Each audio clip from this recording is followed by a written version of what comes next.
Imagine you lost everything overnight.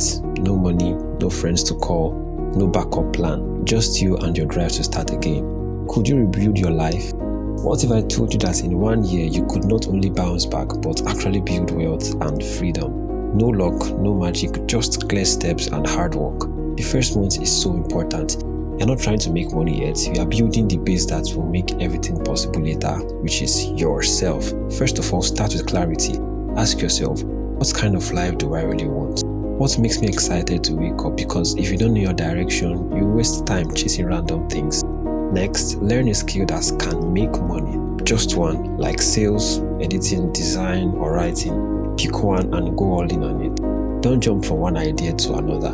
People who win are the ones who master one thing and get really good at it. And the good news, you don't need to pay for big courses. You can learn everything online. Use YouTube, ChatGPT, and free resources to learn fast. Watch how others are doing it. Study what works and then try it yourself. But here's the real secret. Your daily habits actually decide your future. You can't expect big results if your routine is weak.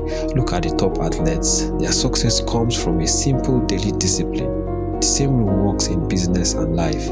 Keep learning, keep showing up, keep improving, and start posting your progress online. That's how people find you, and that's how opportunities are going to come your way. Remember, it all starts with one small step. Build your skills, build your habits, believe in yourself. 1 year from now, you won't just have money, you'll have freedom, purpose, and control of your life. But it starts today, so what's stopping you?